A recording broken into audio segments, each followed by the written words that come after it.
Salut les mythos et bienvenue dans ce nouvel épisode du Mythologue, la chaîne YouTube consacrée au mensonge d'un point de vue scientifique.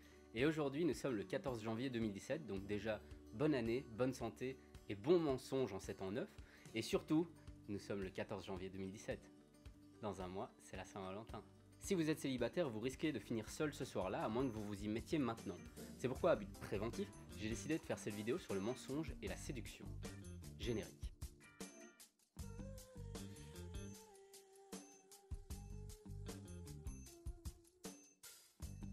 Alors on le sait, séduire implique de plaire à l'autre. Pour ça, hommes et femmes sont prêts à mentir afin d'arriver à ce premier jalon très important, cette first base motherfucker, le rendez-vous. Ils vont se mettre à mentir sur leur expressivité et aussi sur leur amour de type Eros et Storge. T'en fais pas, je vais expliquer. L'expressivité. L'expressivité s'oppose à l'instrumentalité. Ce sont des concepts de psychologie sociale qui découlent du questionnaire d'attitude personnelle. En gros, l'instrumentalité, c'est l'attitude tournée vers soi, de la réalisation de soi, de l'assertion de soi et de l'indépendance personnelle.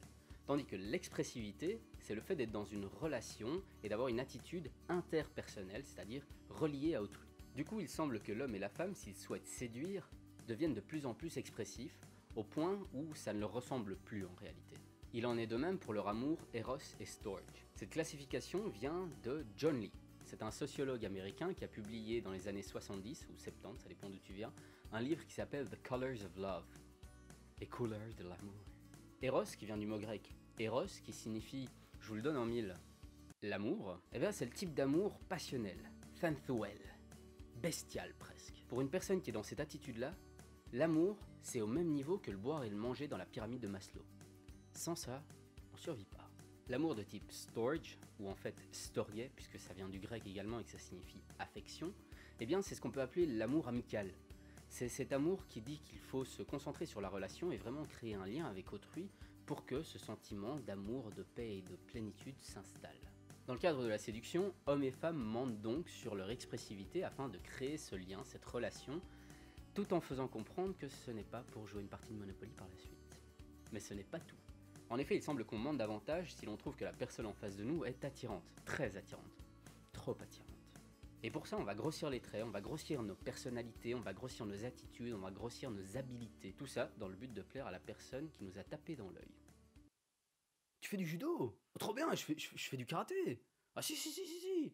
Ah, depuis des années, un top niveau. Ma ceinture. Brolche et Dabana. Ouais, qualité, ouais.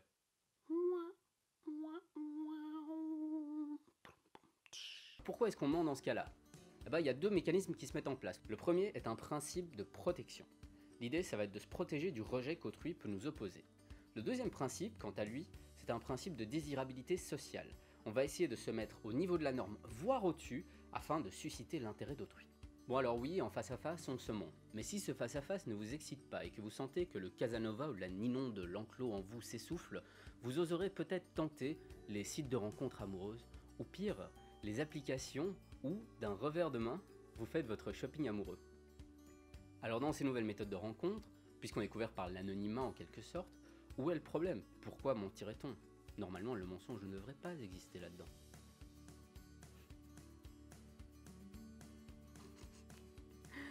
LOL! Eh bien non, on ment autant dans le virtuel que dans le réel. Vous n'êtes pas sorti de l'auberge. D'après une étude de 2010, voici à quoi vous devriez prêter attention. Si vous cherchez un homme, il semble qu'il mente davantage sur ses atouts personnels, sur la véritable relation qu'il souhaite avoir avec vous, sur ses intérêts généraux, personnels, et sur ses caractéristiques propres comme son âge. Si vous êtes à la recherche d'une femme, par contre, sachez que les femmes vont avoir tendance à mentir sur leur apparence. Elles vont avoir apparemment tendance à mentir sur leur poids et sur leur photo de profil, où elles vont, par rapport aux hommes, se mettre davantage en valeur, quitte à surjouer un petit peu la chose. Alors, si vous souhaitez séduire, est-ce si grave que ça de mentir? C'est une question que je vous pose et à laquelle j'aimerais que vous répondiez ici en dessous dans les commentaires. Mais surtout, sachez que hommes comme femmes s'attendent à ce que la personne lui mente quand elle fait sa première approche. Alors du coup, je vous propose une petite expérience. La prochaine fois que vous rencontrez cette personne qui vous fait battre le cœur au rythme du dernier single de Skrillex, allez la voir et dites-lui « Tout le monde ment ». Et puis vous improvisez en fonction de ce que vous venez d'apprendre. Ou pas. Voilà, c'est tout pour cet épisode du Mythologue, j'espère qu'il vous a plu. J'aurai une annonce bientôt à faire sur un nouveau format qui s'appelle H2S, ça va pas tarder à arriver. Du coup, si ça vous a plu, partagez-la en masse sur les réseaux sociaux. On est à un mois de la Saint-Valentin, il y en a qui vont en avoir besoin. Rejoignez-moi sur les réseaux sociaux, Twitter, Facebook. Likez, abonnez-vous et prenez garde au Pinocchio qui est en vous.